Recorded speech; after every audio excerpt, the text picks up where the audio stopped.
And I'm going to show you how to get more attention on your poster using science. So what you see right now is some common poster layouts that you'd see at any conference in science. So at the top left here, we have our very popular wall of text that has persisted since at least the 1980s without necessarily being tested for effectiveness. And then over here we have some of these new poster layouts. These are the billboard style layouts that have become popular in the last 4 years. So which of these layouts and which features of each poster are most effective, and which ones should you use on your next poster? Which one should you recommend to your students if you're a professor? And which one should you recommend to your presenters if you're organizing a scientific conference, even though it's just a 13-person pilot? We're going to be seeing eye tracking data that looks like this. It looks like heat maps or sometimes animated heat maps of people looking at different scientific poster layouts. So what you're seeing here are simulated eye tracking analysis.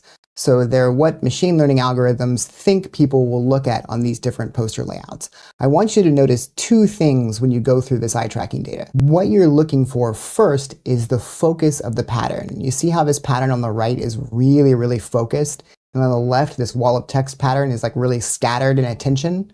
That matters. So a lot of people think that design is very subjective and just touchy-feely, but there is an objective scientific component to good design, and that's called visual hierarchy.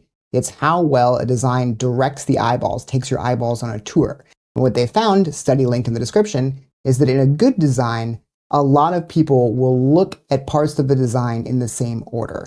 And in a bad design, people's focus will be all over the place and they won't really know where to look. What you're seeing on the left with a wall of text that is used across science to communicate really important research is a bad, ineffective design. And you're seeing the evidence of that already in this simulated eye tracking.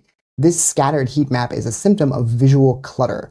You didn't need eye tracking to tell you that this wall of text design is cluttered, but here we are. On the right, this is a clearly better design. It's not perfect, but it clearly takes the eyeballs on a more focused tour. So that's the first thing I want you to pay attention to, focus versus scatter. The second thing I want you to pay attention to is what's under the hotspots.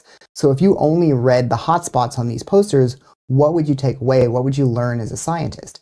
On the left here, if you look at the hottest spot on this poster, you'd take away the school logo. Super valuable for your research.